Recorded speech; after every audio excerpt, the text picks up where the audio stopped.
CDD happens to be the national partner for Afrobarometer in Ghana. And for the AB R9 survey, CDD Ghana conducted the survey in Ghana in April, as I did mention earlier. So today's section will prioritize some key thematic areas for discussion and for dissemination. As Nana Ekuya earlier mentioned, the economy will be of focus, and I think you all agree with me that there is no better time to have a conversation on the economy. Also, e-levy will be of interest. We will share our findings around what citizens are thinking around the e-levy, taxation in general, but focusing or narrowing it to the e-levy largely. Then the public service delivery. There have been conversation around the state of public service delivery in Ghana. What are citizens saying about service delivery generally? The dissemination will focus on that as well. So I want to thank you on behalf of the center for responding to this invitation. As I said, you are all keen and eager to hear the details, the granular details of the findings from this particular survey. That's the round 9. So I won't take too much of your time, and I hope to get the opportunity to come back to contribute to the discussion. CDD is grateful for responding to the invitation, as I mentioned, and I want to use this opportunity to officially welcome you to the center. We hope that you will contribute to the presentation, after the discussions after the presentation. Let me also take this opportunity to welcome our online participants. We hope that we don't really forget them in the course of the conversation. We will continue to keep an eye on our online participants so that we have a blend of conversations that involves the in-person participants and the online participants as well. So thank you, and let's have a very fruitful conversation this afternoon.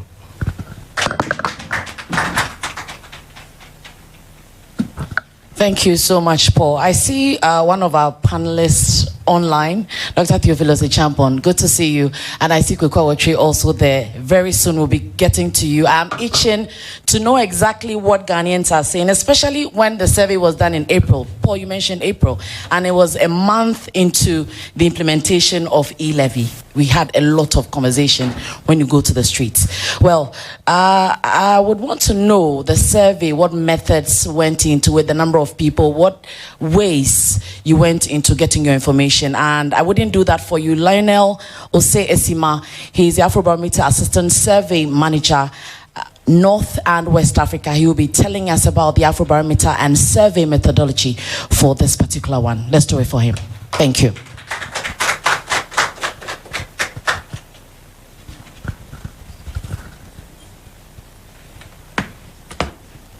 Good afternoon, everyone. As we all know, Afrobarometer does conduct surveys. And in doing those surveys, we use a nationally representative sample of adult citizens. In the sample, all respondents are randomly selected. And in our sample, we make sure that it is distributed across regions, states, provinces, and rural urban areas in the proportion to their share in the national population. In that sample, every adult citizen has an equal chance of being selected. We do face-to-face interviews in the language of the respondent's choice, which means that we don't only conduct surveys in the official language of the country, which is English for Ghana. We do make sure that our surveys are translated in the most spoken 4 or 5 local languages in the country. And for Ghana, we have used Ewe, Twi, Gan, Dagari, and Dabani. Our standard questionnaire allows comparison across countries, and over time, you know, Afrobarometer operates in 34 countries. So our results allow us to do comparison across, depending on the thematic areas that we choose to do analysis on.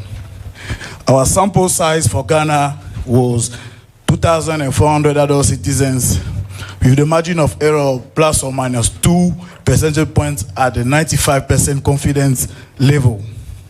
Fieldwork in Ghana for 9 was conducted between 4th and 20th April of this year. Thank you very much. Thank you, Lionel. And we will get into the main meat shortly. We'll be telling you the details of this survey on the economy, taxation, and public service delivery, highlights from round 7 survey. And to do this presentation for us is Dr. Edem Salome. She is the Director of Research, CDD Ghana. She has all the filler. I have been itching. I wanted to get the findings yesterday. It was a banter between myself, Mami Ukia, Mami Ufua, and Josephine. But she's here to give it to us. So if you are ready like I am, please, let's put it together for her. Thank you. Am I supposed to use a mic? Can I just speak without a mic? Okay.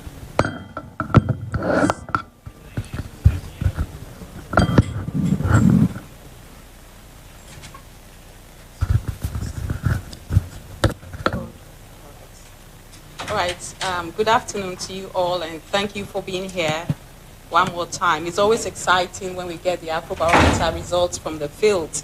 Everybody is expectant as to what Ghanaians are saying. I would ideally have started with what Afrobarometer is about, the methodology and everything, but thankfully my colleagues have done that for me, so I'll be going straight into the findings.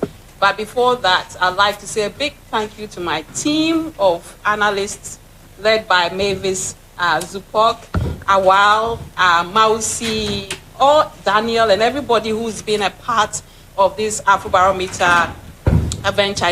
It's always a lot of work that goes into collecting the data from the field, especially we go to every corner of Ghana to collect citizens' opinions so we can share with you. So thank you all, thanks to my team. I'm sure you'll hear from them very soon.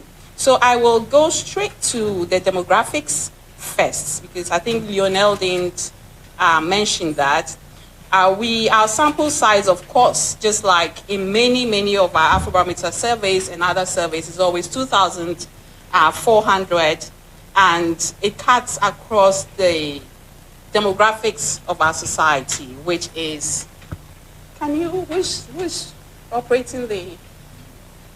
it cuts across the demographics of our society. So men and women, the genders are covered.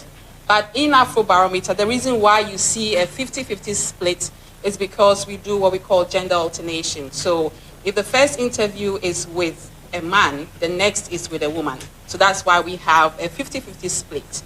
In terms of residential areas, our survey covers, of course, the rural and urban areas. And for us, it's 60 for urban and 40 for rural.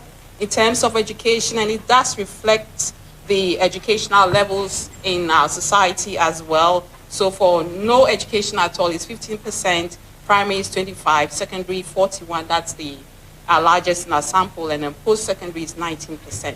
It covers the religions as well, so we see Christians 76% and Muslims 16%, and other religions is 6%. I just want to also show that the sample survey distribution mirrors what we find in our latest census figures. So, can you show that one? Or you don't have? They don't have it. Oh, it's okay. So it does mirror the census data also, so that those who question the sample size of 2,400 would be reassured that it does reflect what our society shows us. So you can see the Afrobarometer sample is what's on your extreme right, and then the census data is on your left. So I think I can now move on to the findings. And I'm going to begin with a very key question. One of the key questions we ask in the Afrobarometer survey, where we ask our respondents to tell us what their most important problem for government to solve is. And we ask this question in a way so that they tell us what their first response is, the first problem they want government to solve, then the second one, and then the third one. And then we now collate that and see what comes up tops. So in this survey, in the round 9 survey, management of the economy came up top, followed by unemployment and infrastructure. And these are usually the three usual suspects when we ask this question. And we also try to look at that over time to see what the trends are. Now, in the last Afrobarometer survey, management of the economy didn't even feature at all. In our pre-election survey, in our post-election surveys, which are different from Afrobarometer surveys, the management of the economy also did not come up as the first priority. But in 2022, yes, that's correct, it comes up as the first priority that Ghanaians are saying that the government should address. Again, this is followed again by management of the economy as a second priority. It ties in with unemployment, which usually comes in first or second, and then followed by infrastructure. So in round 8, infrastructure and roads was the first priority. But in round 9, we see that management of the economy has come in twice. So it's very important to Ghanaians. All right, so we move on to evaluation of the country's economic conditions. Again, we see that Ghanaians are consistently rating the country's present economic conditions as fairly good or very good. There's also a notably sharp decline between 2017, 2019, and this year's round in terms of where Ghanaians are, how Ghanaians are evaluating the economy. We see a decline of 24 percentage points between 2017 and 2022. And then we also see a 19 percentage drop between 2019 and 2022, which is this year's round. So we see the decline over there. So let's move on to this is the evaluation of the country in terms of economy. Now, what about people's living conditions? How are people rating their personal living conditions? Again, we see the same trend that ratings of personal living conditions as very good or very good, or good or very good, has dropped again from 2017-19 by 70 percentage points in this year's round. So one of the ways we try to drill down to see who is saying what is to look at the demographics of who is saying what. So we are now looking at who is evaluating the economic conditions of the country negatively by demographics. So let's not get it wrong. It's not everybody. We're just looking at those who said the country's economic conditions were poor. So that's what this chart shows. Again, we see that across the demographics, which is the rural-urban divide, whether you're a man or woman, whether you're age 56 or 18 years, they have the same views about the economic conditions of the country. They are rating it negatively. Another way we try to see how optimistic Ghanaians are, and any time I'm presenting this particular finding, I always say that Ghanaians are the most optimistic people, because when we ask this question, people are very optimistic about the future of the country in terms of economic conditions. But in 2022, which is in this round, we see that Ghanaians are becoming less optimistic about the country's economic conditions, while we see that a solid 70% are saying that the economic conditions of the country compared to 12 months ago, which is last year, are much worse or worse. And we also see that 1 in 2 are saying that the economic conditions of the country will be better or much better in 12 months, which is, I mean, it's a small number that's hopeful that the economic conditions will be a lot better in future. So there's a lot of pessimism there about the future economic conditions of the country. Again, we'll look at that in terms of who's saying seeing the economic conditions in a negative light by the demographics again. Again, you see that the same trend across all of our demographics.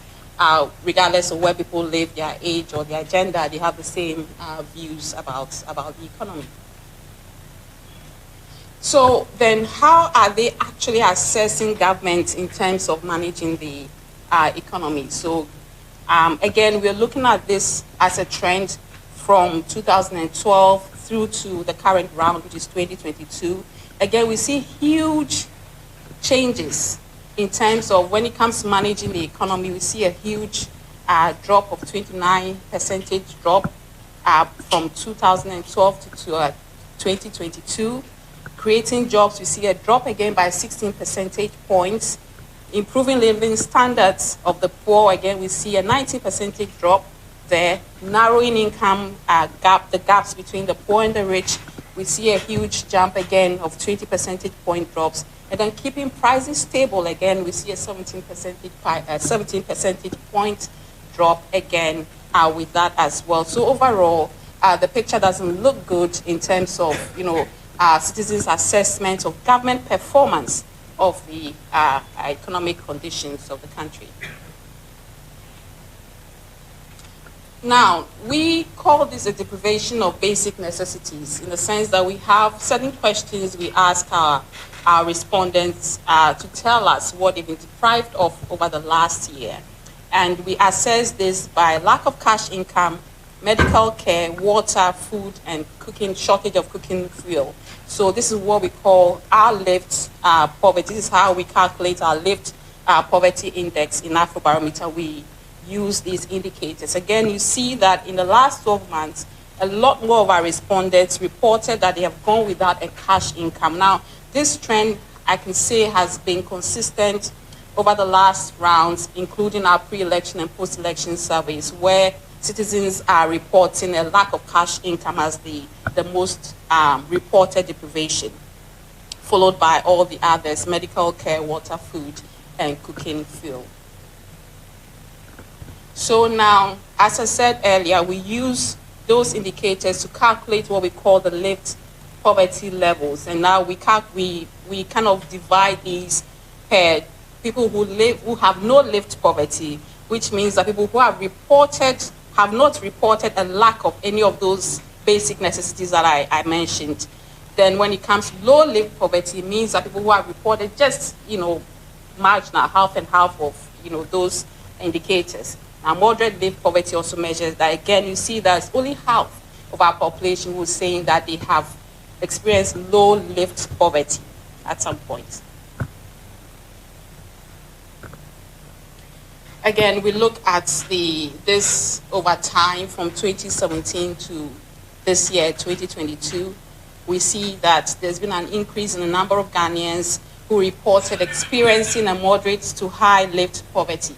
Similarly, those who said no lived poverty has also shrunk from 2017 through to 2019, and then it keeps going down up to this year.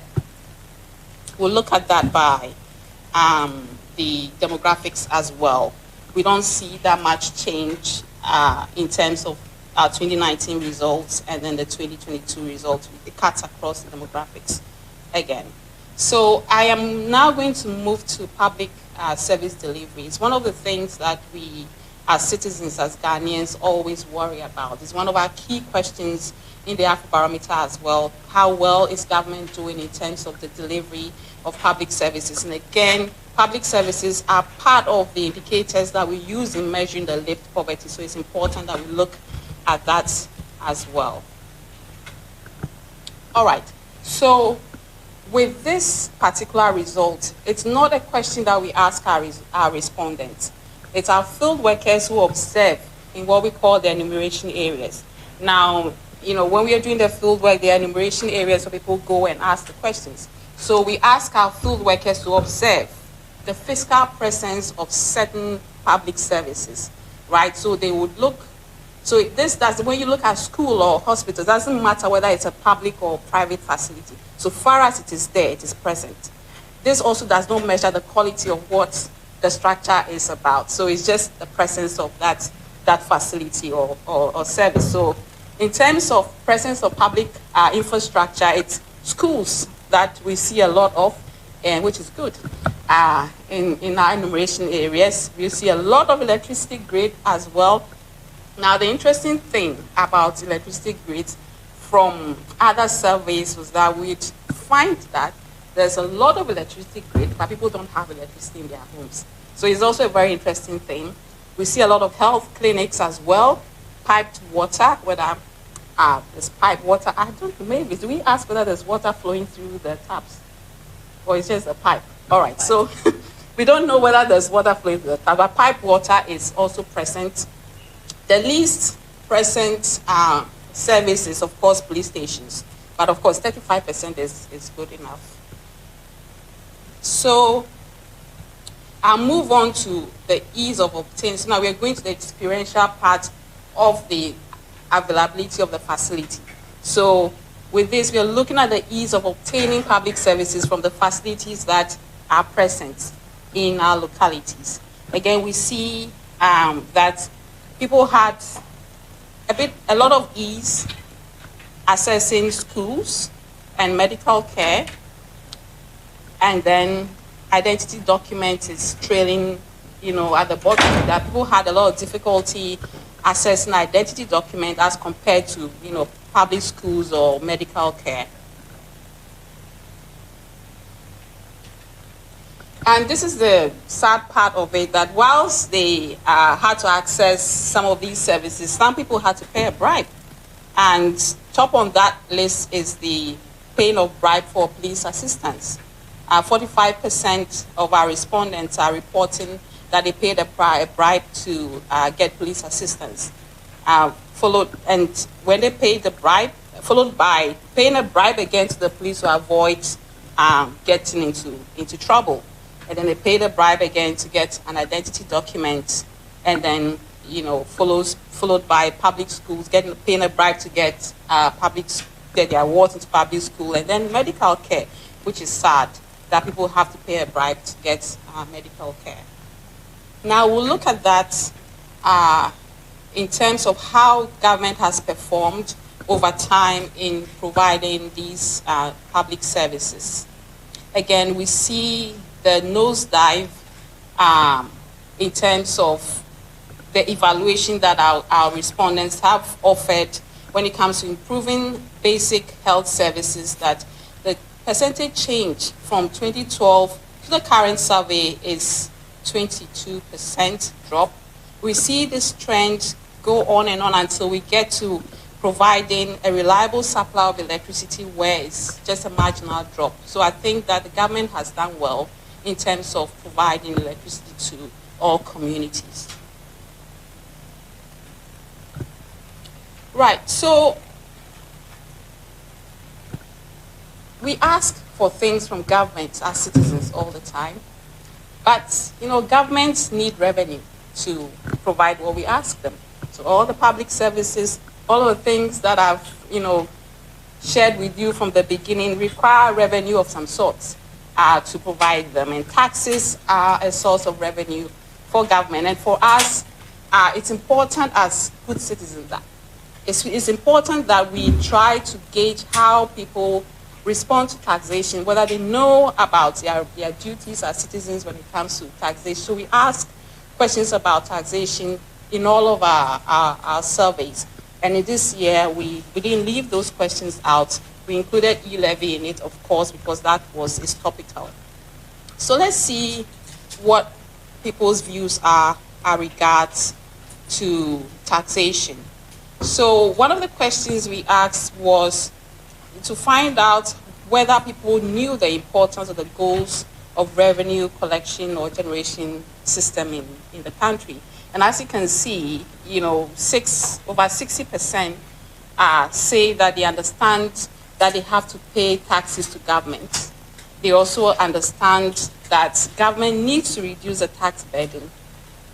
And also, they understand also that it has to be a goal of government to use the taxes and revenues it generates efficiently or effectively.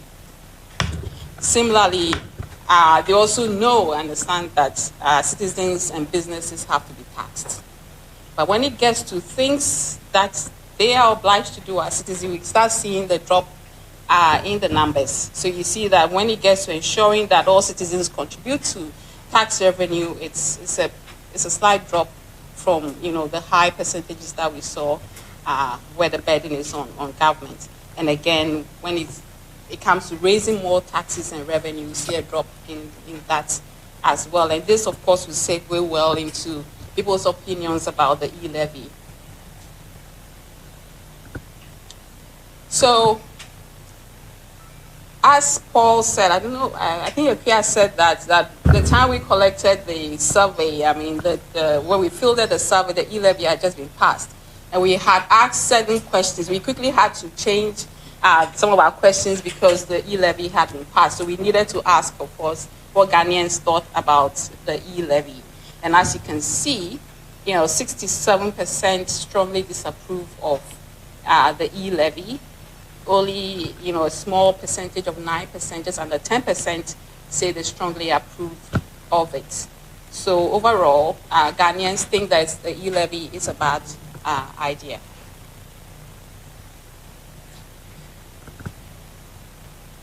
Again, we asked whether, they thought the e-levy was a good idea or a bad idea, or whether it was going to put too much burden on them as citizens. Remember that in the previous slide that I showed about taxation, they know that government, the citizens are saying that government has to reduce the tax burden on them. So as you can see again, we see that quite a majority are thinking that the e-levy is going to be burdensome. Now we want to look at that by the demographics as well, because it's important. We need to see who is saying what, where they are, what their age, what gender they are. So again, we don't see that much difference, between the normal demographics that we know. But when it comes to who supports which party, then we see a bit of difference there. Of course, we all know, we listen to, parliament proceedings that the opposition NDC has been against the e-levy. So of course that reflects in what we see over there. Again, we wanted to see, we haven't shown any of these demographics by region, but with this, we thought it was important to see what the regions look like in terms of who disapproves the e-levy. Again, you see a reflection of that generally, except when you come to the Ashanti region where there's a split as to, whether they really disapprove or approve of it. All right, so I am gradually winding down to the end of my presentation. I hope I'm not, yeah. All right, so I am also going to share with you whether people are confident about the use of the e-levy funds. Again, we see that more than half of those we surveyed said that they are not confident at all that money generated from the e-levy will be used well or for what it's intended.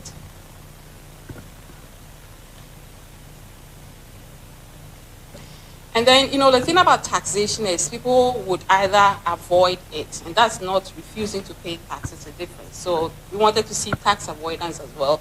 So we wanted to know who intends to continue using, the channels that would, end up taxing them when they use the channel. Again, we see a split there. The Ghanaians are quite divided in terms of their views of whether they want to avoid e-levy, using channels that would, put the e-levy burden on them or not.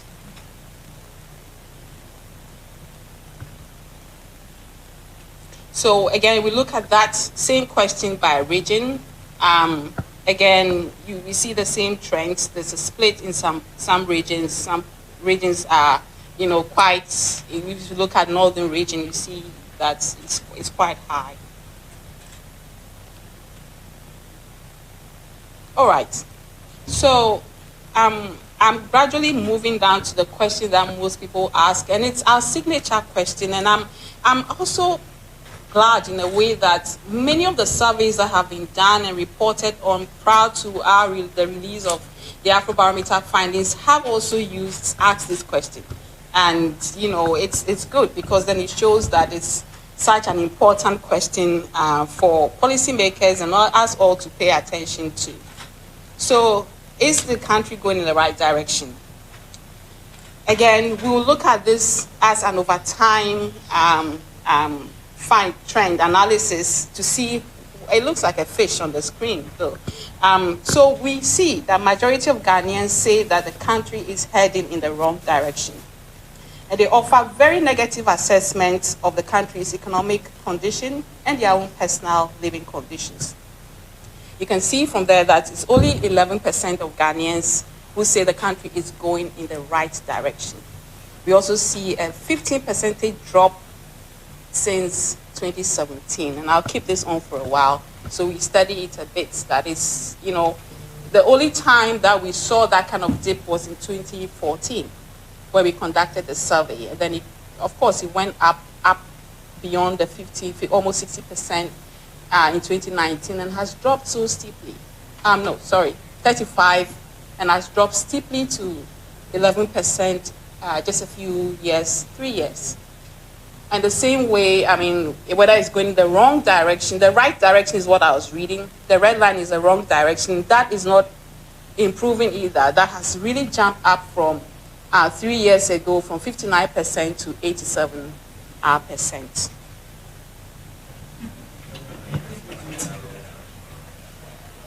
People like the fish.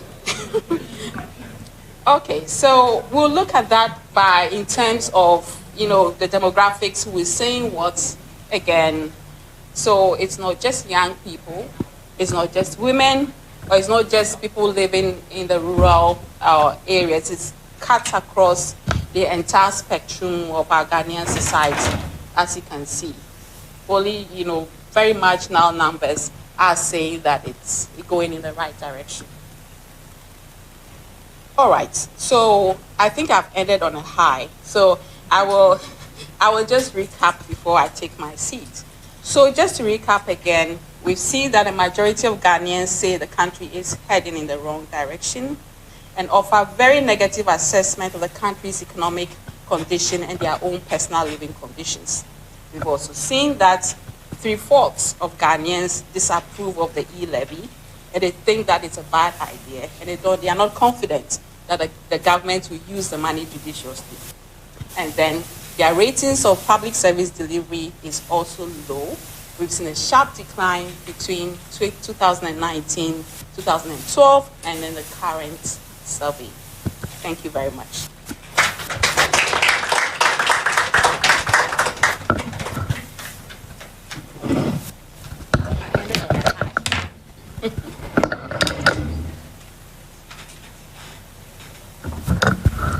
Oh, you can do it better for Dr. Salome.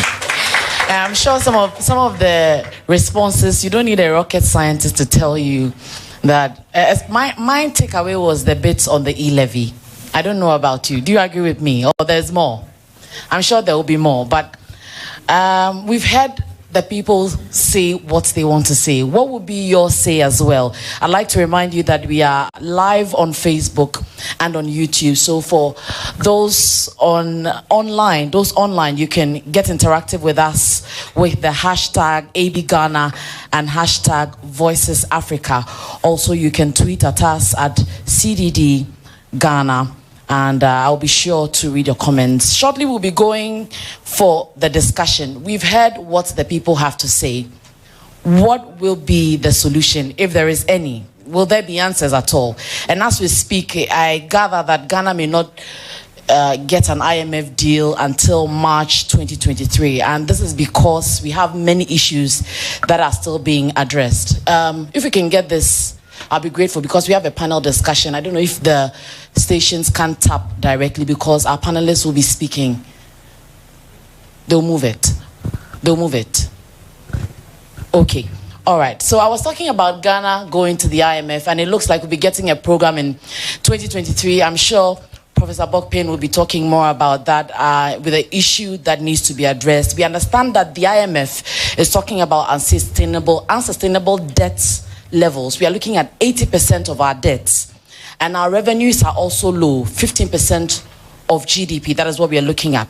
You also remember that economists asked government to go in for help, and these calls came in a very long time ago, but government didn't listen, and this is where we have gotten to. Mind you, inflation for June today came in, and it is 29.8%. We've heard from the people. Let's hear what the economists also have to say. Professor Bokpin, I know, has been pushing for government to, in fact, abolish e-levy. And he calls for that for the mid-year budget review, which is expected to be presented on Wednesday. But I don't know if Prof will change his mind or he's still sticking to it, but we'll be getting answers shortly. Let me just introduce, before I bring Prof to begin the conversations, Dr. Theophilus Echampong is joining us online, I'm sure.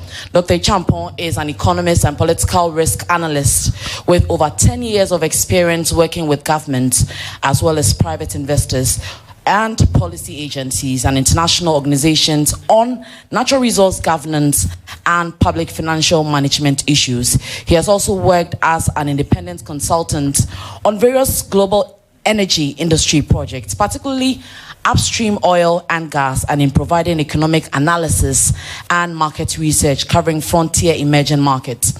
His specialization includes energy policy formulation, taxation, which is key here in this survey, also investment analysis, the latter of which includes extractive fiscal regime design and modeling.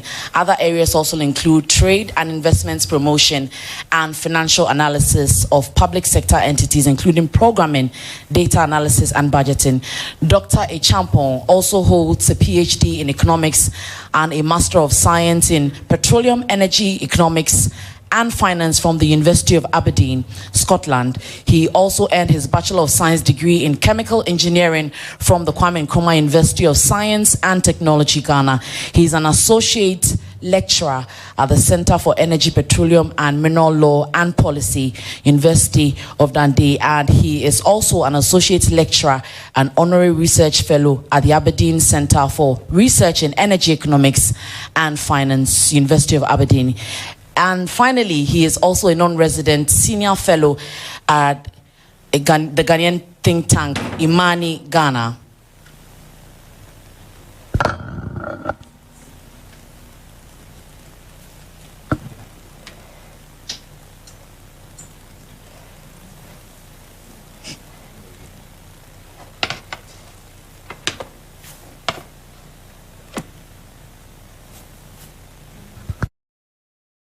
Welcome, Dr. Theophilus Echampong online. I'm sure he can hear us. Doc, if you can, give us a wave.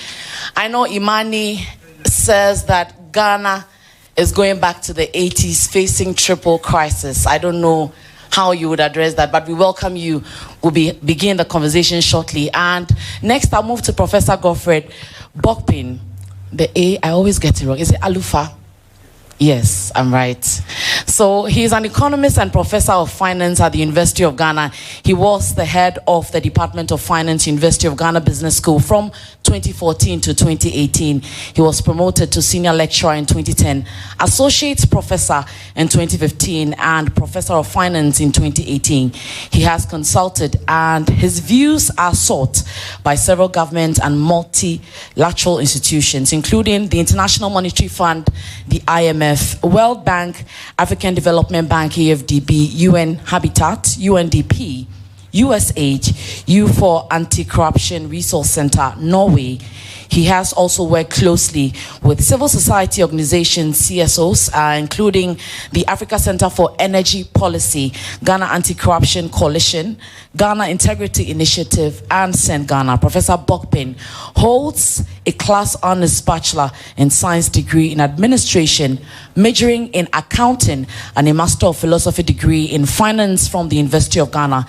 He earned a doctor of philosophy, PhD degree in economics from the Graduate School of Economics, Osaka University, in 2011 in Japan. Professor Bokpin combines three broad disciplines of accounting, finance, and economics, and the interrelations between them in his teaching and research that uniquely distinguishes his output. Ladies and gentlemen, I present to you Professor Bokpin, who will be joining us here for the conversation.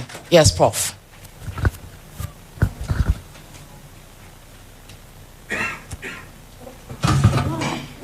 So I'd like to remind you once again that we are live on Facebook. I would check my Facebook shortly, and I will be ready for your questions and your comments on our panel discussion on exactly what we are going to look at. But before we begin, I want to ask the House, which one do we begin with? Are we looking at taxation first or e-levy? Which one should we start with? Which one should we start with? No, I want to hear from you. You want the evaluation of the economy. Should I reserve the best for the last? I want to reserve the best for the last. Prof, what do you think? Well, I welcome you once again, and I would just want to get your quick comment on the entire survey. We are looking at 2,000. How many respondents did we look at? Let me get that quickly. 2,400 respondents for that survey, which was done in April. Let me just get your first thoughts on the entire survey, and I'll go to Dr. Theophilus there. Yes, thank you very much. I think, and thank you, CDD, for having me here. I'm very grateful.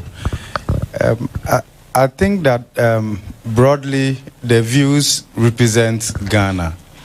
And I'm sure as we are all sitting here, we can associate with the findings that if we took a survey of ourselves here, I'm not too sure that the responses will vary largely from what has been presented. And I think that I believe that this is a wake-up call to government, because when you see that trend, it tells you that confidence in government and government institutions to deliver on the mandate as reposed in them by the Constitution is actually going down, and that is not good enough. And I'm sure if you had done this survey like a week ago, just after the government caved in, I won't say they announced, they caved in by calling on the IMF, I'm sure you would have seen probably a worse response in terms of confidence in managing the economy and all of that. And I'm sure if you look at the speed with which the IMF responded to the call, it tells you that they bought their flight before the call was placed. Right. But it's also sad because this is Ghana we are talking about, right? That which our forefathers fought for, won independence. They wanted us to be ourselves and be in charge and all of that. And this is where we find ourselves. And we are having to discuss these findings at a time when the IMF is in town, concluding their data gathering essentially to come out with a program, right? And the easiest thing to forecast right now is how often Ghana will go to the fund. Well, I'm sure we'll get into that when we get into the nitty-gritties. But let me also engage Dr. Echampon. Doc, your brief overview before we get into the breakdown of today's survey. Good afternoon and pleasure to be here. Thank you for the opportunity. And I see my good friend in there. I think somewhere in there. So regards to everyone. But quickly, I think, look, their findings are pretty consistent and robust with some other work that myself and Prof. Bokpin have also been involved in. The methodology that was followed is quite standardized, so it is robust in that respect. The sampling approach, very, very good. You had 2,400 respondents, that roughly about 2% margin of error, which is really, really good at that 95% confidence interval. And this largely reflects the views of Ghanaians. And if there's one word that I can use to characterize the findings of this survey in the Akan language, there's something that says that enkoye. So if I can, borrow that word, what this really reflects is the fact that things are not going well, and we must, change course.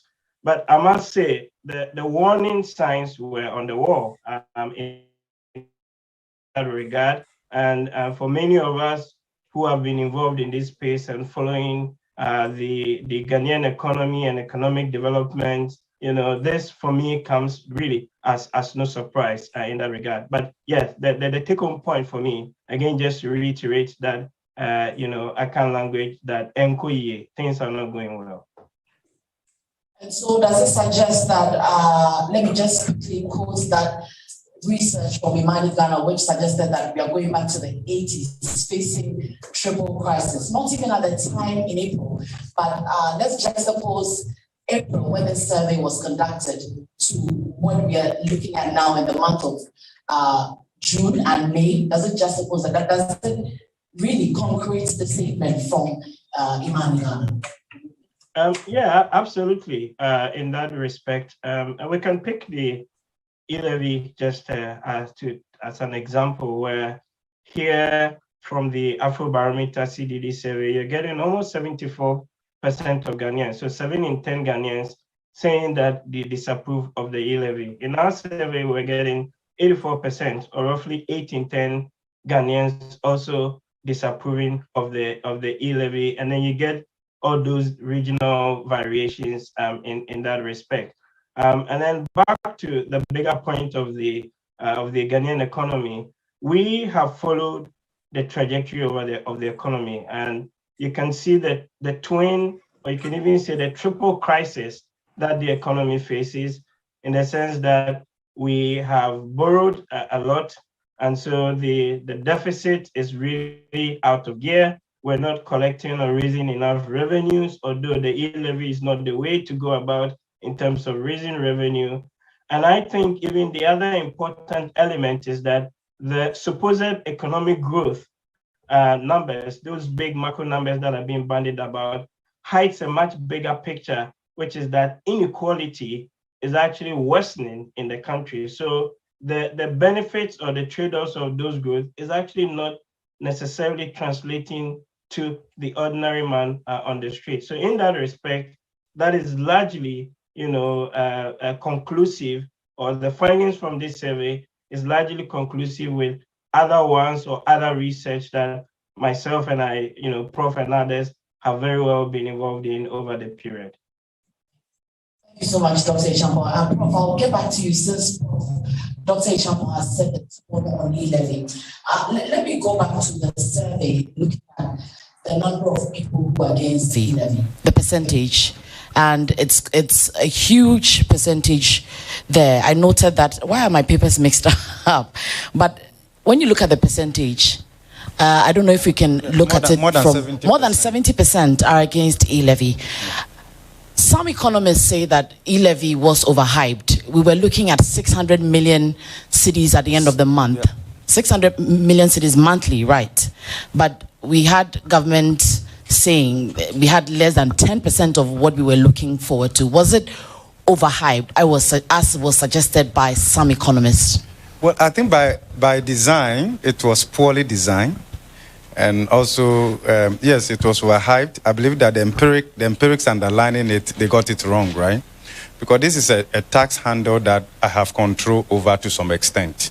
Because there's a way of bypass, right? So, and the reason they were disappointed is because you and I have been working actively to undo the tax burden. And that's what rational agents would do. Nobody ordinarily would want to pay tax, right? Particularly in an environment where we are unsure. And the data also support that Ghanaians don't have confidence in the ability of the state, the government, to manage even the little they collect on our behalf. When it happens that way, to the extent that there's a way to avoid it, we'll choose that as the first option. But we should just know that from day one, it was poorly conceived.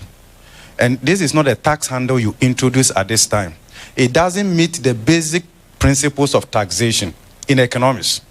So it's very difficult to situate the tax both at the policy level and implementation. It's not only at the policy level, even implementation, you're going to have a lot of challenges and all of that. So it's a no-go area. And I still think that government needs to withdraw it. You don't have hope that the numbers would go up in the near future? The state, in its quest to raise more money, should not become an armed robber. The state, and this nothing less than stealing, right? If you look at the various dimensions, at the time it was introduced, the issue of exemptions wasn't conceptualized. So now we have to accommodate that and all of that. This is what will happen. And I'm not prophesying, I'm not a prophet. When citizens actively engage in methods, strategies, coping strategies to avoid a tax handle, and they succeed, they will extend that to other progressive tax handles and see whether they can try other progressive tax handles in the same way. And then tax avoidance and other things will complicate. Then what it also does is to undermine confidence in state institutions. that the Constitution protects and all of that. So please, let's not put ourselves to that test. And when we say so, it is not as though we are saying that the government should not generate more revenue. We all do recognize that our tax effort is one of the lowest. Of course, it's not as low as Nigeria. Nigeria is just around 6.2% of GDP. Ghana, we are doing around 13 to 15%. But of course, Nigeria won't be a good benchmark, right? Right. Okay. Okay, but let's move. But the point that we are making is that there are other progressive tax handles that we can use to raise a lot more money without burdening the faithful few. Right? That is the way to go. The progressivity of your tax structure has a way of undoing the worsening inequality. Okay, because the way the state mobilizes money and the way it redistributes the money, either pre and redistribution, they have implication for narrowing inequality. Right? So, but if you look at it, what we are doing in Ghana, because we are inefficient in deploying the direct tax handles, which will be more progressive in raising more revenue, we don't want to put our effort in there, but we rather want to impose layers of indirect taxes, right? Which does not require the hard work of human beings like from GRA actually doing the work. So what are the mechanisms for e-levy? The charging agent, right, will collect the money and then remit it to who? There's no work there. It's a very lazy way of collecting more money, right? And Prof, it's meanwhile, obvious. I'll tell you why. Meanwhile, go to the port and see the abuse, right?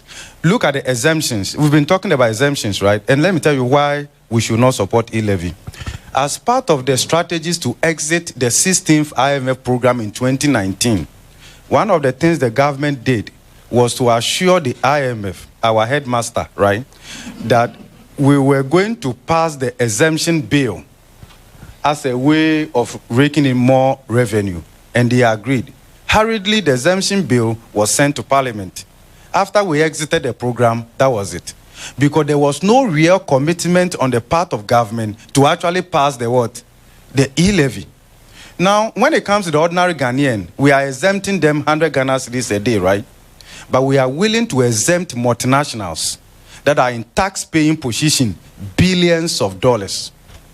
The studies, and this is not just theoretical, empirical data suggests that we are losing between 3 to 5% of GDP annually to exemptions alone. If you do the calculation and you use GDP of 2019, Ghana was losing in excess of 25 billion cedis. Forget about what I'm saying. Go to the 2019 State of the Nation address. Our president told us that the biggest threat to Ghana's revenue base is not e-levy. The biggest threat to Ghana's revenue base is exemptions. You can go and check the State of the Nation address. And that if care was not taken in the next 10 or 16 years or so, we will lose more than half of the revenue base to exemptions. And we're giving the data. In 2018, just some aspect of the exemption, the state, Ghana, lost 4.66 billion cedis through some aspect of exemptions alone. That is almost the same amount we're hoping to generate when the e-levy was recalibrated to 1.5% and started from May. Prof, 67% of Ghanaians are against e-levy, but I know you are 100% against e-levies. We have 67% if I'm asleep, I'll be against it. Of Ghanaians against it. But let me quickly get to Dr. Ichampon. Again, I don't know why I like referring to the report you put out, the research you put out yesterday. Two reasons that have been given for the economic challenges we are facing. One is COVID-19 and its recurring issues, aftermath. The headquarters for COVID-19 was in Ghana. The next is Ukraine, Russia. I know Dr. Ichampon has worked on that as well. And Doc, should we throw these two twin challenges, even though it's global, and government keeps hammering, this is the reason why we are in the situation we find ourselves. If not for COVID, if not for Russia, Ukraine, our oil issues would have been perfect and the economy would have been on track. Dr. Prof, I know you want to touch on this, but let me just quickly pick a quick one on Dr. Ichampon. Let me give you the quick, and I'm sure, Prof's views and mine are very much aligned on a number of issues, you know. But look, the point is that dealing or running an economy, there will always be external shocks, right? And particularly the fact that the world we live in now, with the level of, you know, globalization and connectedness, then means that what happens in far away Ukraine or even Antarctica, for that matter, with climate change, you know, will have an impact on Ghana one way or the other. And that is the very reason why we elect, you know, leaders to manage us through the crisis and not necessarily seek to create the impression as though, but for the crisis, then things would have been better one way or the other. And in fact, I mean, if you look at the data, it is very clear. Even before the COVID, even before Russia, Ukraine, just as we finished the last IMF program, in 2019, we had started debt binging again. And if you even go further back, you look at all the macro, you know, statistics and numbers with a lot of the excessive borrowing from the Eurobond market, with the interest servicing, you know, you could really foretell that we're headed for a crash. And all that you needed to do, it's like standing by a well, right? Or standing by a big hole. All you need to do is just somebody to just tip you over the edge and you fall into the alley in that respect. So I don't buy the view that, you know, it is necessarily the Russia, Ukraine, or the pandemic. In any case, there are other countries in Africa, forget about, you know, the global north. The other countries in Africa that have all been, one way or the other, we could argue, been impacted by the, you know, the direct effect of this, you know, whether in terms of commodity prices going up, etc. Why is it that those other countries next door, including Cote d'Ivoire, have managed the situation relatively better than, you know, Ghana's case? What that tells you is that our problems are very much, you know, structural in that respect. We're not adding enough value. We are excessively borrowing, and I have on occasion even had to use the word, you know, that we have become debt junkies to an extent, because we are really sort of fixated, instead of addressing the revenue related issues, fixing the direct tax systems, the things that Prof was talking about, PAYE, closing the loopholes at the port. What happens is that the political or the politics of it doesn't give us enough room to do that. And so quickly, if you have a problem with financing your budget, what do? Let's sell Eurobonds, you know? And I mean, these guys would always give you the money. I work within that market here in the UK. And I know if you want $1 billion today, you can get, but of course, you're going to pay heavily in terms of the interest payment on that in that respect. So those are, for me, really the cracks or the core issues that we need to fix and address as a country, and not seek to blame some sort of external shock as being the sole cause of the current predicament that we find ourselves in.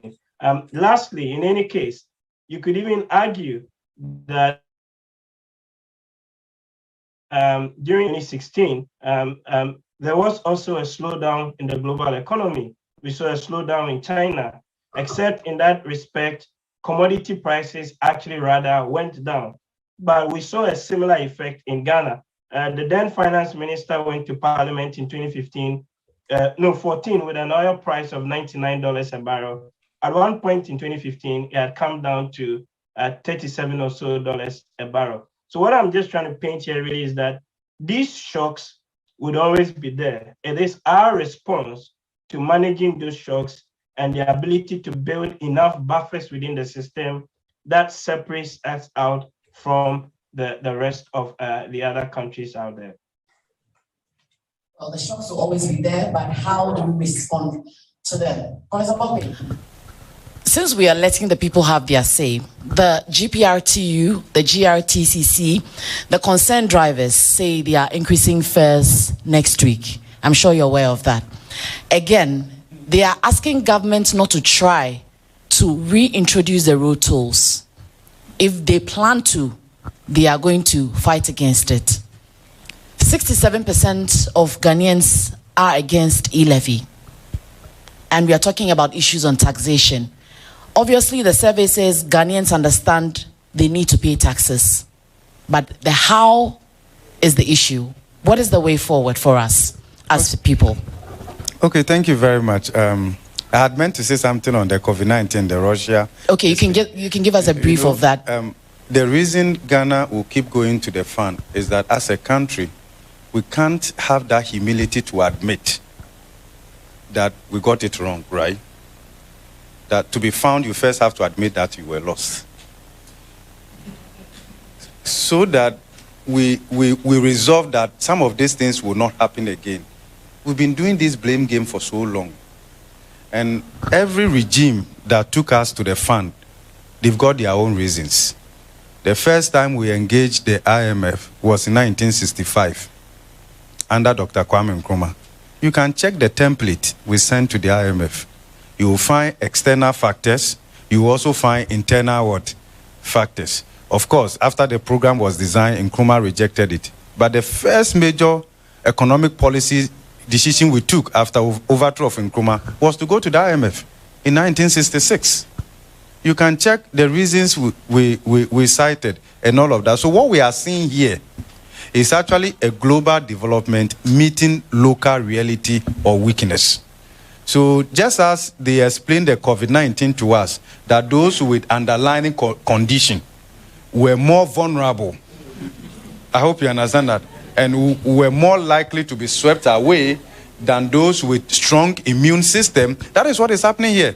So you realize that this is a global issue, but the underlying local condition will reveal whether you will survive or you will collapse with it. And that is where we find ourselves. And as Dr. Tia Champon said, the fundamentals started deteriorating before COVID.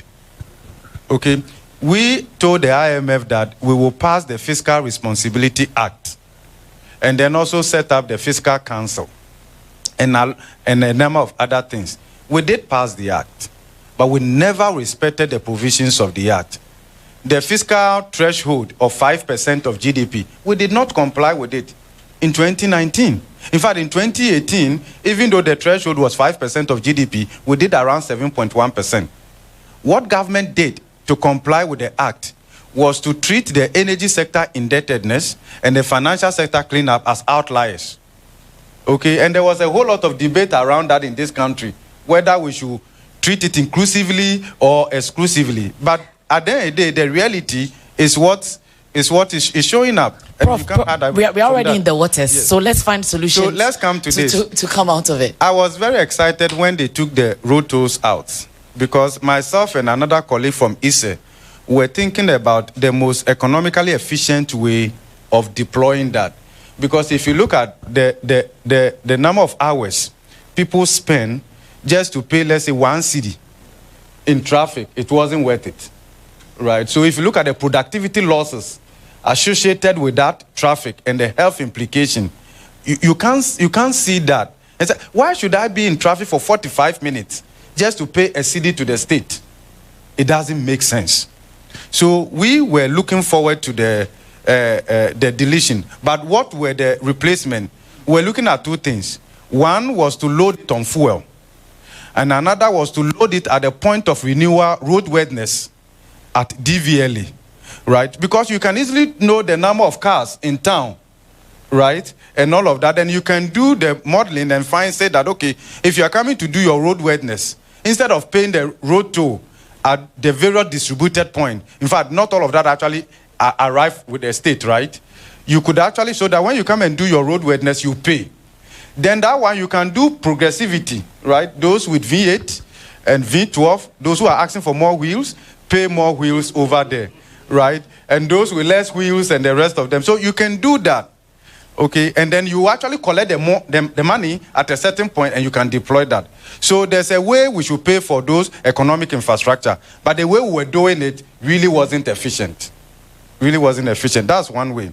Then you mentioned fuel. Pardon? You mentioned fuel. Yeah, so we settled more. We didn't finish the work. but those were the avenue. But if you look at fuel and the loadings in terms of the taxes and the fact that around that time too, the world oil price was going up. Just about asking you. Then the most effective way to do so was to do it at the DVLA level during your road wetness and the rest of it. So I'm looking forward to this being introduced in the media review, right? So that if you go and do minus fuel. Because already the price is 40. So it will not be on the fuel. But when you go and do your road wetness, you what? You pay. You can do that. How much you want to collect and then how you want to use it, you can do that. And we'll all be fine with that. With the scrapping of e-levy, I'm sure. Yes, and then they should scrap it. And immediately they should pass the exemption bill. That's not the only thing. Over 75% of Ghanaians, part of them also in the formal wage economy, do not pay their direct taxes. That's huge. So when the data tells you this, you don't deploy e-levy to undo that. That's work. It reminds me of a story in the Bible. After Christ had burst onto the scene after a while, they noticed that he wasn't paying his tax. So the tax people followed him and said, Master, we've realized that per our records, you are not paying your taxes. So we expect that officials from GRA and the rest of them, they should be out there. That's where the work is. Beyond that, then you are also looking at even corporate income tax. Look, and we have done this over the years. If you look at the existing tax handles, VAT, CIT, PAYE, and the rest of them, the output gap is so wide, which tells you the level of inefficiency. So the problem we have here is not so much at the policy level, but it's at the compliance and administrative level. So if you look at our VAT potential, what we could actually collect through VAT alone, we are doing less than 45% of that. And part of that is exemptions that we grant. Sometimes to party faithfuls, right? You can't open their containers. People are importing, okay? It's not only in terms of the port, even crude. Importing crude into this country, it's not everything that is captured through the platform. So all these leakages, and studies have shown that Ghana will lose as much as we are able to collect through leakages in the revenue envelope. And when we talk about the leakages, it's not like it leads to the sea. No, these leakages go directly to people's pockets, right? And that is why you have people in public sector and the rest of them. You know, in economics, if you show me your pay slip, I can predict your neighborhood, right?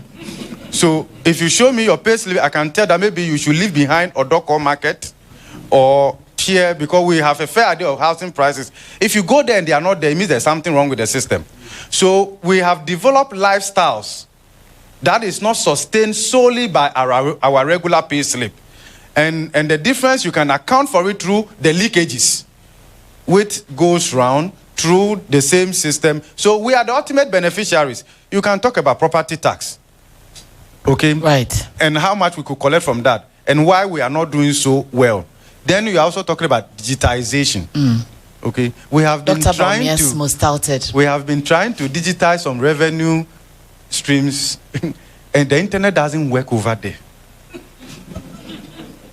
Whether you use 10G or 4G or whatever. Do you know something? We are part of why the system is like this. Part of why the system is like this. If you look at how expensive our democracy is operationalized, highly commercialized and monetized, there's no way any serious Ghanaian can fund his political activity through his regular pay slip. You cannot. So if we conduct such expensive, our democracy is for sale, our morals are lost to the highest bidder. It's not so much about ideas. Look at how political parties conduct their primaries. Look at what they share. People want to even share the Bible, Prof. so that they vote for them. Okay, Prof. Right. So I'll just, since we are live on Facebook and YouTube, I would want to take some comments coming in from there. We have Joseph Dakora. He says, I thought things were repressing when COVID-19 grounded us, but this economy is more than depressing. That is from Joseph Dakora on Facebook. And on YouTube, John Osai Kwapon says, good afternoon, CDD Ghana. Good afternoon, Afrobarometer team. Paradise Roofing says, this is obvious. The survey confirms it. So remember, we are live. The hashtag is hashtag AB Ghana, that is the hashtag, and hashtag Voices Africa. We would move a notch higher from discussions on e-levy. Let's look at the economy in general. We have 87% of Ghanaians saying that the country is moving in the wrong direction. And in terms of public service delivery, we are looking at 45% paying bribe to get police assistance. That's just an instance in the survey that was conducted. And also avoiding getting into trouble. Prof, let me quickly pick the thoughts of Dr. Ichampon on the percentage of Ghanaians who say that the country is moving in the wrong direction. Are you surprised, especially with the percentage we're looking at, 87%? No, I am not surprised. Again, just to reference the other survey which we did a few weeks ago, we got 9 in 10, so almost 90% of Ghanaians saying that the economy was headed in the wrong direction. Of course, what we didn't have was some baseline data to compare in terms of like the overall trends. And what this CDD survey really shows you is that the gap or the chasm is actually getting much bigger. And that, for me, if you're a policymaker, should be worrying, because it does have political consequences at the end of the day. Because, you know, we've got only 2 years until the next election. And if things are kind of this bad going into the next election, then there could potentially be some repercussions one way or the other in that respect.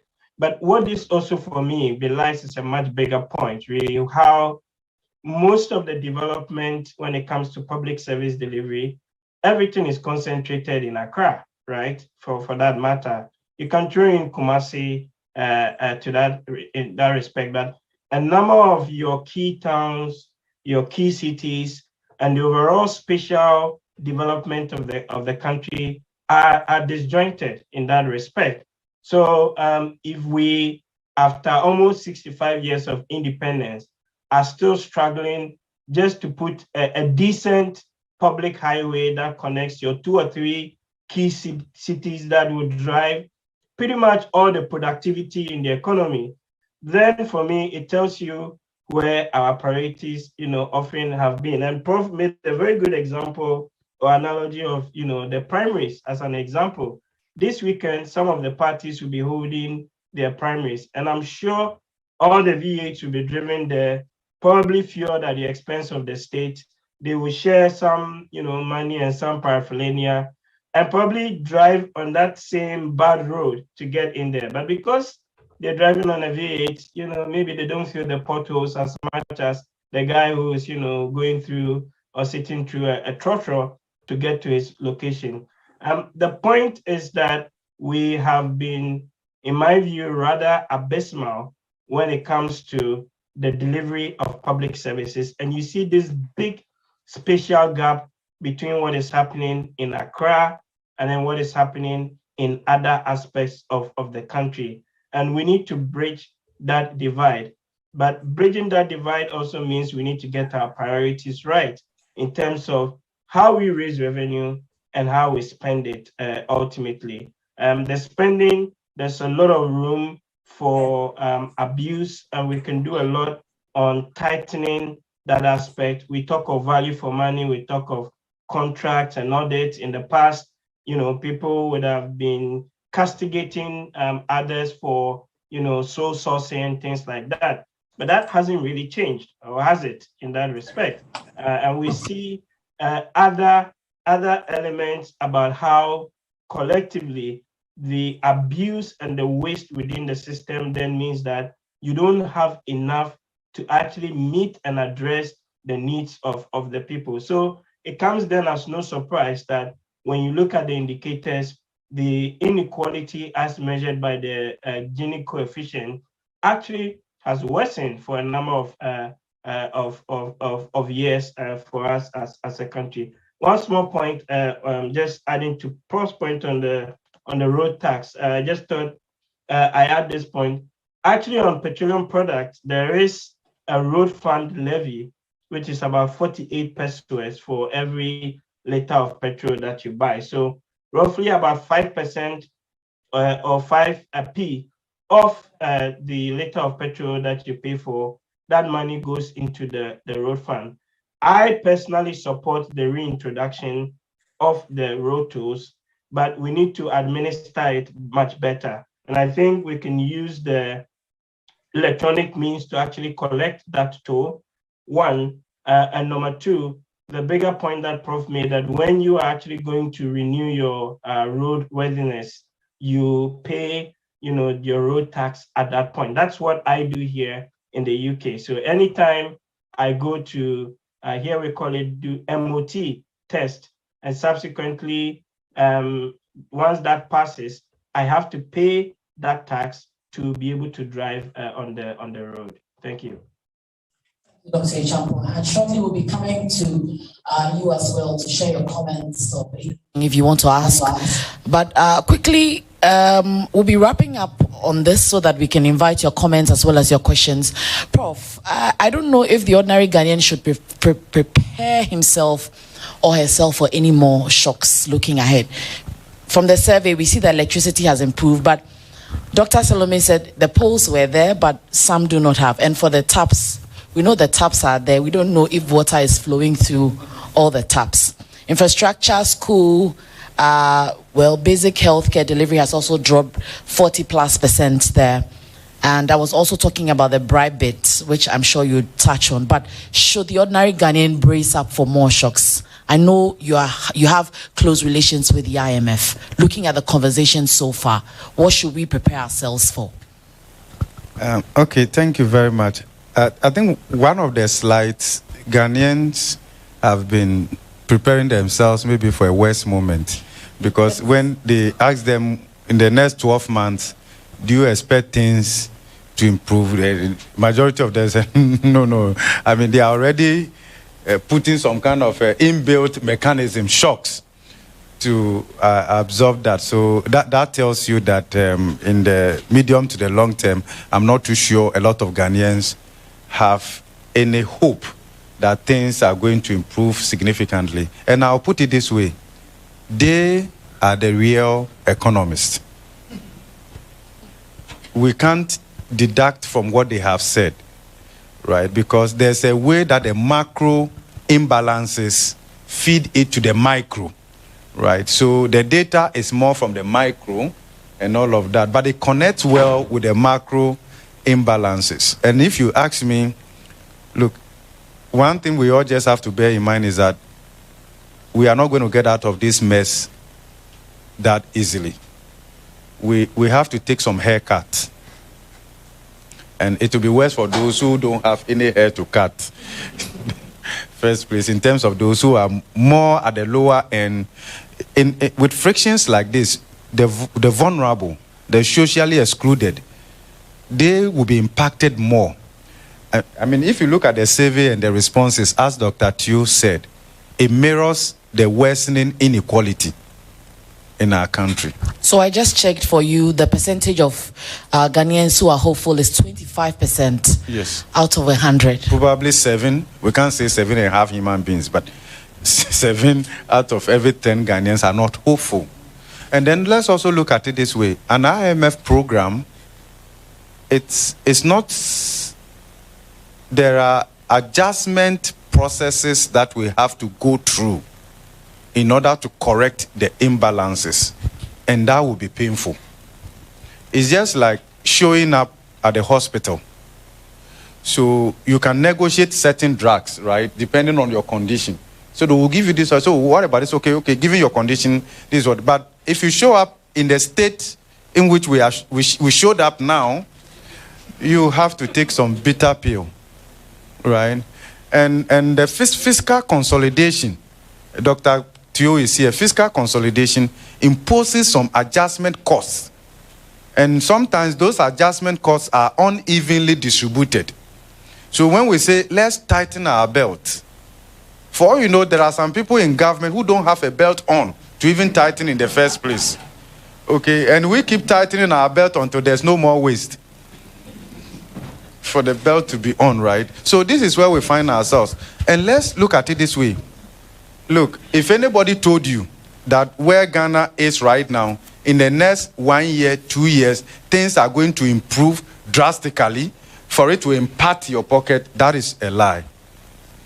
And I'll tell you so because our debt to GDP ratio is at the point where we must take certain painful decisions.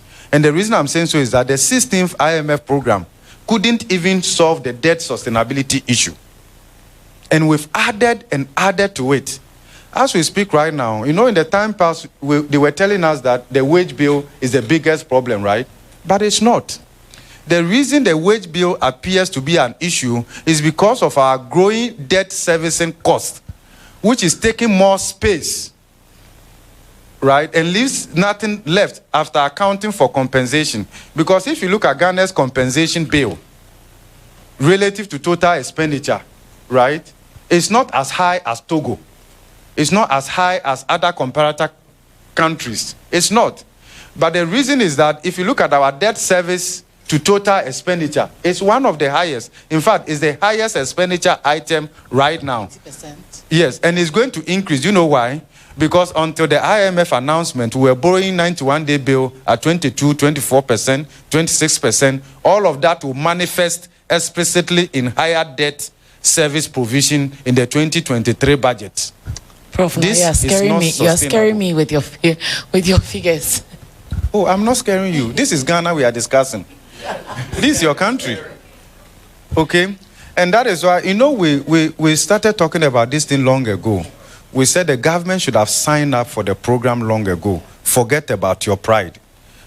Right? If you were running your own personal business, you can take certain decisions. I don't care. But, you know, when we talk about the economy, baseline is life. It's life you are what? Managing. This is life. Business itself is life. Well, Prof, at this point, I would want to invite some comments from our participants here. Professor Baule is here. I don't know if you have any comments on the conversations. If not the conversations, at least the survey, your takeaway from the survey, what Ghanaians are saying in terms of mismanagement of the economy, the e-levy, public delivery of service, as well as taxation. Quick comments, would appreciate. Thank you. Thank you and good afternoon. I'd like to associate with the discussion so far from my colleagues, Dr. Champon and my colleague. We're actually classmates. So, so I think that at this level, it doesn't. You don't have to be a professor, you know, because I think on the streets of Accra, in my village, things have become much more clearer to us that there's a problem that we need to deal with.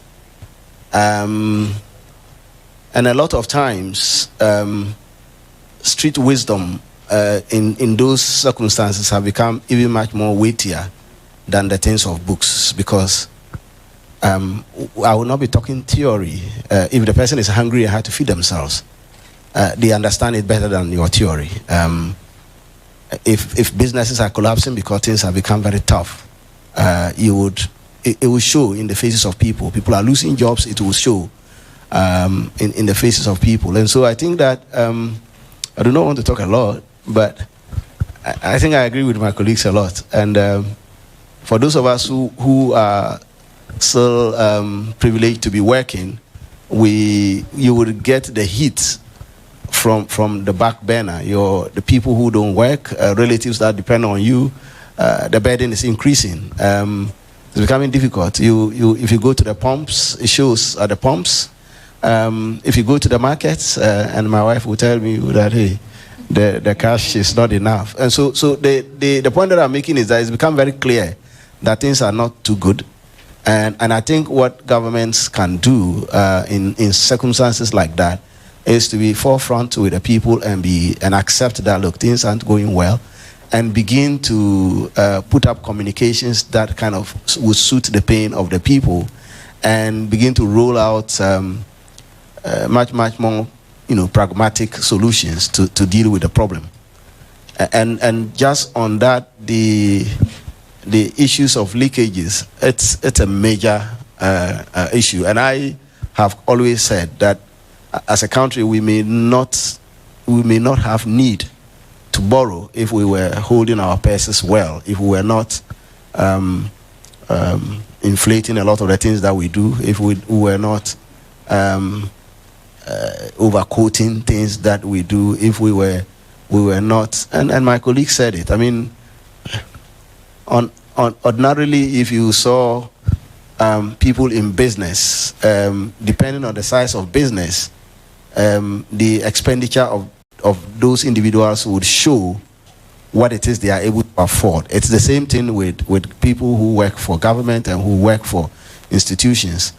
But if it's very clear that between what I earn and what I can live, if there's no match, if there's a mismatch, it tells us all clearly that there's somewhere else that I'm getting something from. And where that something is coming from, we must look for. It looks to me that many times we have, the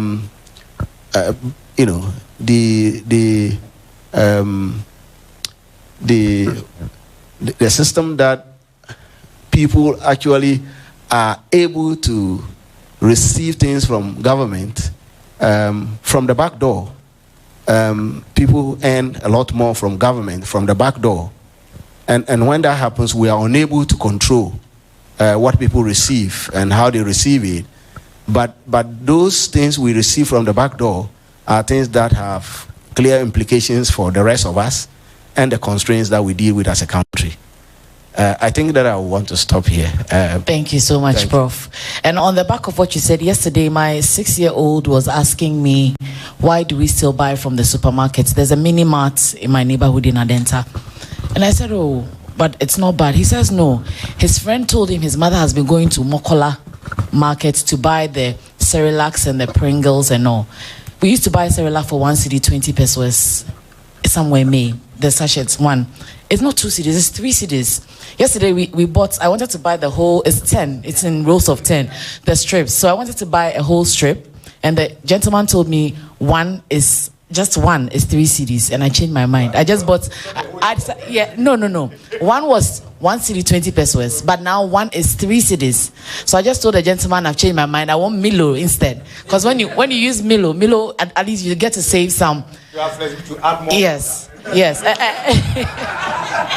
And I'm sure that justifies why organized labor is asking for the cola. Yesterday, the meeting, I don't know how the meeting ended yesterday. Some were sitting there, but I know the executives were out, and I'm sure this is the reality on the ground. Let me tell you what is happening. We receive a wage increase of 7%, right? Inflation being 29%. We have gone down by more than 21%. Our real wage is negative to that extent. I see. Well, there's a question. Okay, all right. Doc, you want to have a remark on this one before I go to... Okay, let me just come to you before I go for my next question. Just 2 quick remarks. Okay. I have to go at some point. But, I mean, look, the solution to our woes is in a document that the IMF produced for us when we last exited the program in 2019. So the last review, they made a very interesting statement. I'm going to read it for us all to reflect on it. And it says that, quote, sustained fiscal discipline is needed to reduce financing needs and anchor debt dynamics. So fundamentally, we're in discipline. The fiscal space is needed to support priority programs, while off-budget expenditures should be avoided. That's one of the things. We should advance progress on structural reform when it comes to our state-owned enterprises. There's a report that was produced or has been produced every year by the Ministry of Finance, and it shows you the leakage In fact, the hemorrhaging of resources at a lot of our SOEs. And then lastly, also talks about the fact that debt collateralization and revenue monetization should be limited to avoid encumbering revenues. And planned infrastructure projects should be transparently managed and be consistent with debt sustainability and ensure value for money. This was when we last exited the fund, what they told us. None of these things we've actually been able to do and do it, well enough. So in that respect, the solution is partly available to us. The challenge is that the politics is too much, and we are, literally not having the room or the space to have a proper conversation on what needs to be done and how we are going to do it in that respect, especially when it comes to when it comes to growing more of what we eat. So just my last point, you gave the example of the Cerelac. I'm asking myself, can't we grow the produce that is used for making the Cerelac locally? Don't we have enough local legumes, your millet, things like that we can actually substitute with for Cerelac? And the whole idea of this expensive imported taste that we have acquired as a people. I remember we used to eat Tom Brown and things like that. But how many people or how many folks actually eat Tom Brown these days? So as much as we need to do stuff on the bigger macro issues, at the micro level, I also think collectively as Ghanaians, we can do more to consume more locally and help, the economy overall. Thank you very much. Thank you, Dr. Ejapon. And Prof, on the back of what Dr. Ejapon said about the issue, still about the issue of Cerelac and local production, I know that there are amazing entrepreneurs in the country doing their own thing, but I ask myself, when students are in school, how equipped, how prepared are they to get into entrepreneurship rather than seek for white-collar jobs, as we do? I am a corporate, even though I'm an entrepreneur on the side. We all want to work in a plush office. We want to get our monthly salaries. How do we also prep our students to get onto the market, do things for ourselves in terms of the microeconomy to transform into the macroeconomy? All right. Well, that's interesting. If unemployment is going up, you may be tempted to think that the way you could solve it is to let everybody major in job creation in the university. And therefore, once your program is job creation, when you finish, you can easily create what? A job. No. Unemployment could still go up even if the graduate did job creation or employment. So there's a link between what universities do by way of training and then the support mechanism in the system, such that when somebody exits, it's easier for the person to be able to transition, right, and operationalize their business model and the rest of them. We don't have that.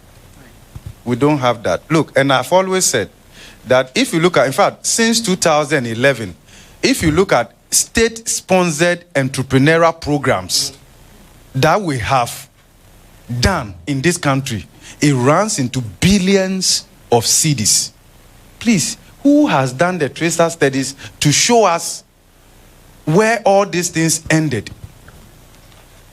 Okay, all our flagship entrepreneurial programs are nothing less than copying what the investors are doing. Training. And then when the state says that they want to give support to entrepreneurs, let the private sector be the channel through which the support will be what? Will be done. Look, we talk about 1D, 1F, right? A number of them are not working. Are you aware? And there are people who go for those facilities knowing that it's state money.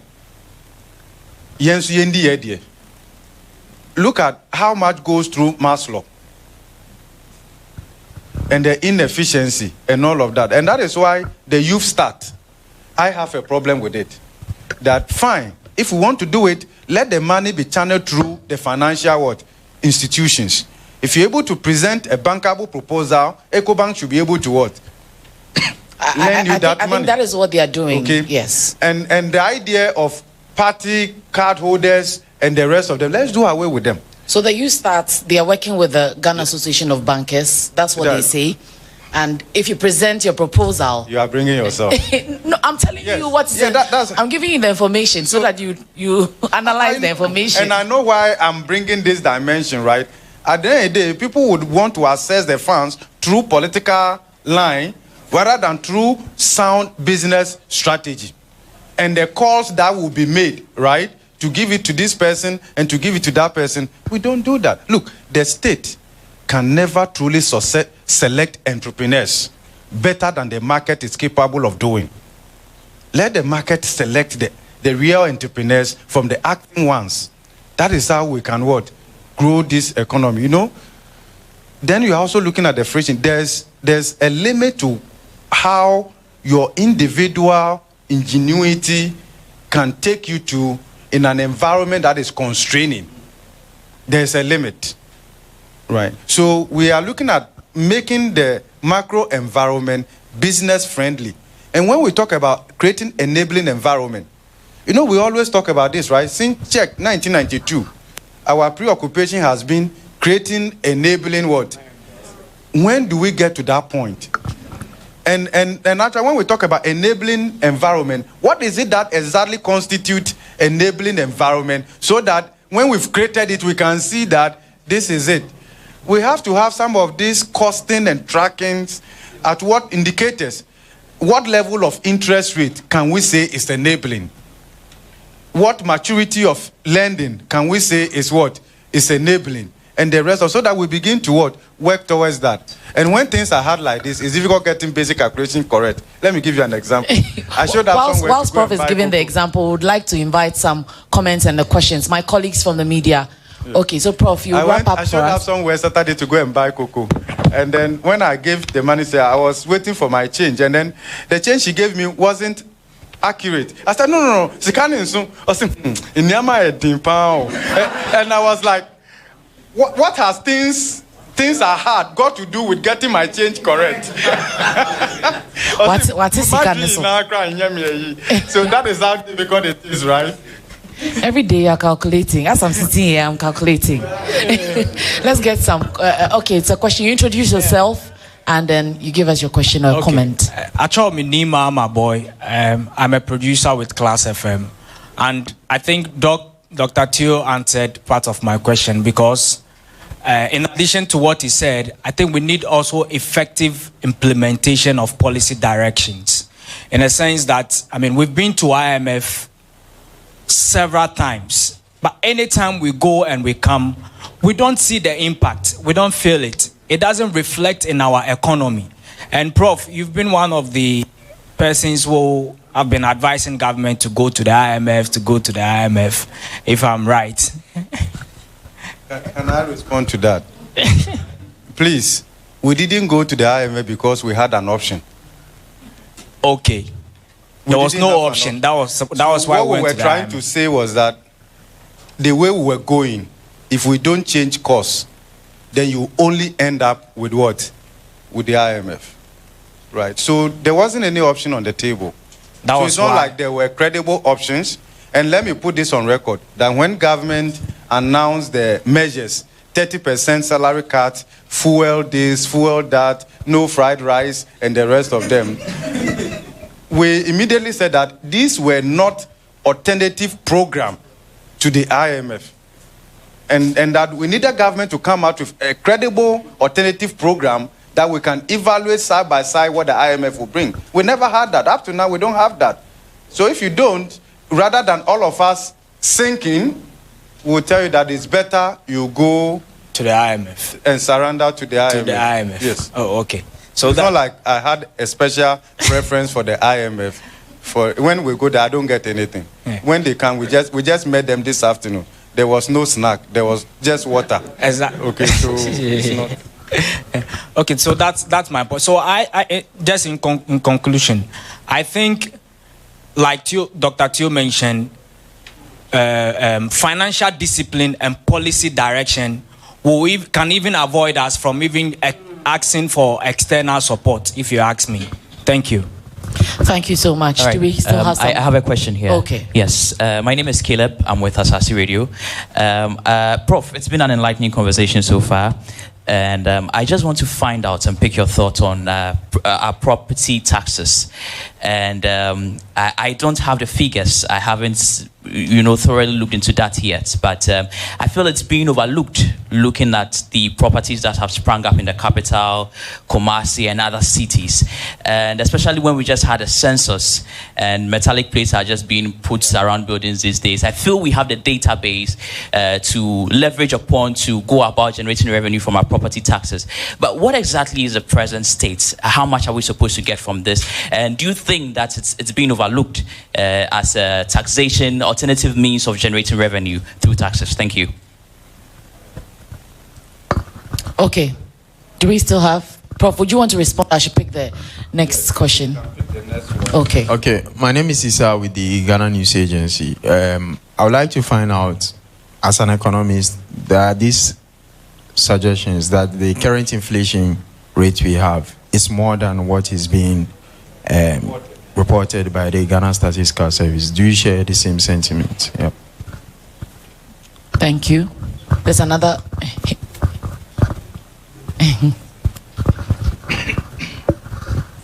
My name is Emmanuel Nia Franco Akuponsaki, Deputy Editor, Top FM and TV.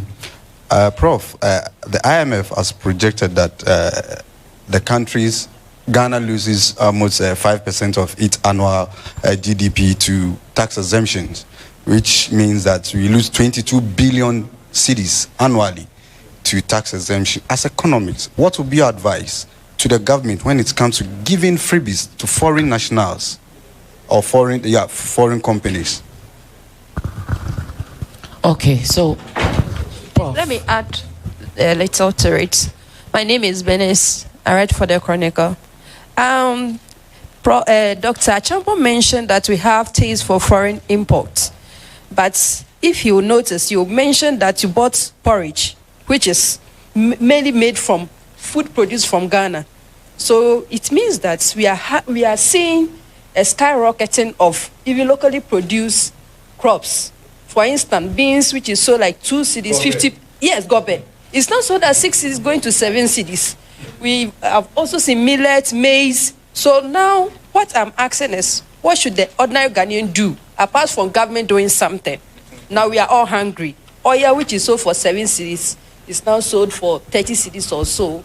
And a gallon of palm oil, which is produced locally here, is now 70 cedis, which was, I think, 15 cedis or so. So what should we do now? Now we are desperate. What should we do? In fact, I'm highly desperate because I'm confused. Because I go to the market and oil is from 15 cedis to 70 cedis, 7 cedis to 30 Ghana. I mean, please. The lady doesn't joke with her, Gobe. But Prof, on the back of that as well, yesterday we had Dr. Kwachi of the Institute of Economic Affairs asking government to temporarily subsidize maize, rice and bread in the medium to short to medium term rather, to work on the inflation management. I don't know your take on that together with what she's asking for. Yeah.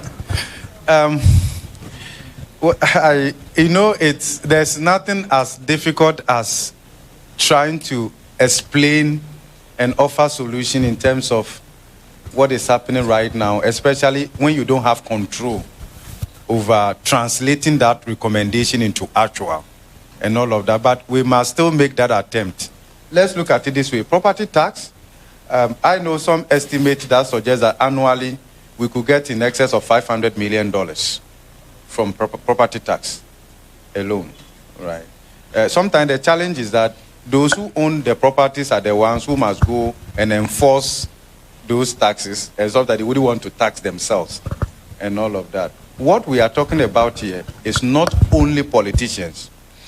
Part of the problem this country is saddled with is what we call elite capture, right?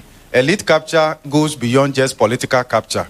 So you have top civil servants, you have top chiefs, top civil servants, top politicians, right, who gel at that apex level, and therefore they get to influence or hold back on certain things that must be done because it would affect them directly and all of that. But evidence do exist that we could collect more taxes through the property, and government itself acknowledges that there's more that can be done. In fact, there were some timelines about implementing certain interventions in the area of property tax. They gave some certain timeline. I'm looking forward to the media review in terms of update on how well they are going with this. And there are some property owners that genuinely would want to pay the right property tax, okay, and contribute to the development of the country. I know there was a recommendation at some point in time that instead of keeping to the decentralized way of collecting the property tax, we should rather let GRA take over and all of that. But all those conversations, perhaps we should look at it. It's only in times like this that we can discuss certain things. So collectively we can what? Get out of this. If things were well, we wouldn't be sitting here talking about porridge, talking about gobe. You understand? Because the understanding is that when people's standard of living improves, they trade off consumption of lower end. They go for Cerelac. I hope you understand that. So when you mention Cerelac, I know you crossed the poverty line long ago, even if you didn't see the line and the rest of them. So that's what I'll say on that. There was another question about the current inflation being higher than what is reported. That perception is always there. As an academic, I cannot come out there and say that the inflation is higher than what is reported because I don't have the alternative. To say that 2 plus 2 is not 5 is because you know it is 4. I hope that is okay. But what I can say is that even though what is reported, inflation being 29.something%, is just the average. So your inflation rate will be different from mine. Your inflation rate will be different from hers because your consumption pattern is different from mine. I hope that is okay. So when we are talking about measures to contain the impact of inflation, we look at it at individual level. Okay, so for instance, do you take beer? You don't take beer? Okay. So you take what? Sobolo. All right. So assuming the price of beer goes up and you don't take beer, it doesn't affect you. I hope that is okay. So as individuals, we are sitting here as households, as businesses, we can look at our consumption pattern and see what changes we can make as a way of containing that. But the point, I'll tie that in with the point our sister made, that if you look at what is driving the inflation, it's not only imported inflation. Local inflation is also rising. And that is why we make the point that it's a bit unfair to Russia to blame all that is happening here on bullets flying across Russia to Ukraine and vice versa, even if they made the headquarters of the war here. I hope you understand that. And COVID did not make it headquarters here. Okay, so there's a certain level of policy failure, right, that is crystallizing at a time like this. And that is where we will call to question the planting for food and jobs. Do you know something, colleagues? It is in crisis moments that we get to see the resilience of your policy. Something we say that you know train or pay. Okay, so if the planting for food and jobs were working well, I hope that's okay. The food buffer that would have created, I hope that is okay. This is the time we can fall on what? Our reserves. This is the time. So, and when we say this, it's not because we don't like government. I hope that is okay. This was a beautiful policy intervention and the rest of them, but some of these flashy programs are expensively arranged, right, and inefficiently delivered. And at the end of the day, it tends to what? Do all of this. So that is where we find ourselves right now. Let me put it this way.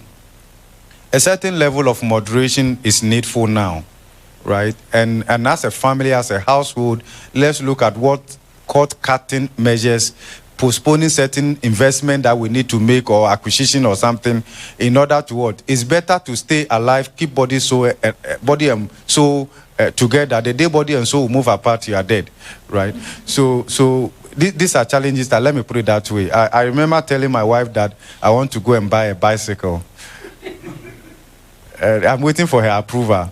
Okay, so because if you look at the fuel and the rest, so today I parked my car and jumped into, because I mean you put all these things together. I hope that is okay, because the idea is that you cannot continue to live the kind of lifestyle you lived 2 years ago, right? Under these challenging times, and the rest. So let's put it that way. But I believe that government needs to make a statement, and government needs to come out with certain measures to cushion Ghanaians in one way or the other.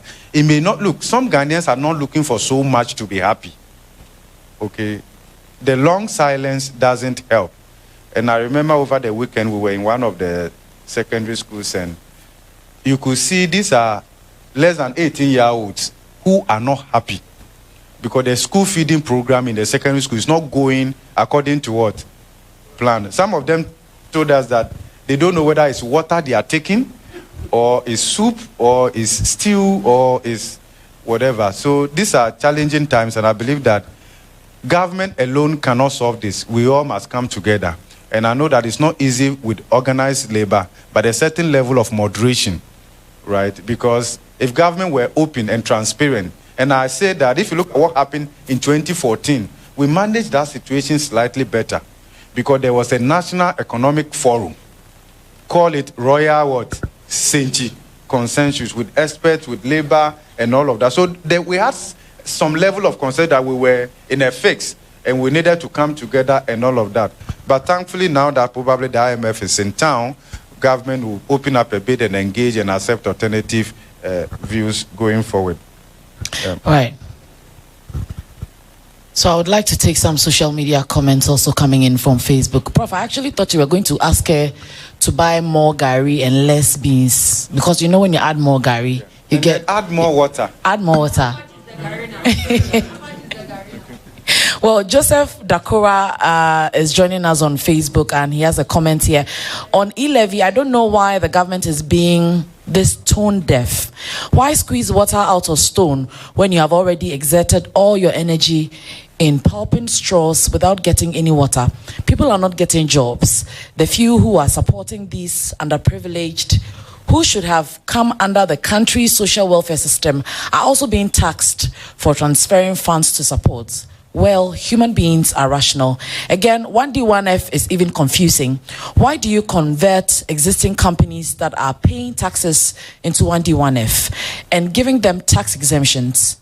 Then you turn around and complain about low domestic tax revenues. And I'm sure that brings to the question of the Top FM editor. He was asking about why we're giving exemptions foreign, up to, that was what companies. I talked about earlier, that if you look at the exemptions, we lose between 3 to 5% of GDP annually to exemptions alone. And so we made the point that, look, if we'll fix exemptions, we don't need e-levy. We don't need that. And we know studies that have also been done in the area of VAT, in terms of the efficiency gap, in terms of corporate income tax, the gap along those existing tax handles. You will be amazed.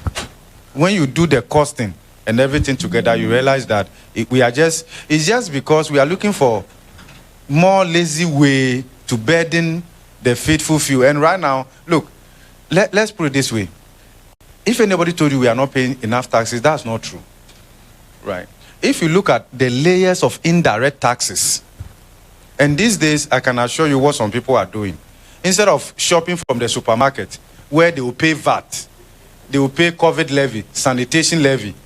Even if you had a copyright to the virus, you want to avoid the COVID levy, right? So instead of buying things from the supermarket, where they will pay all these layers of indirect taxes, VAT, 12.5%, NHIL, Get Fund, this levy, that levy. If you put everything together, we are hitting almost 19% on that dimension alone.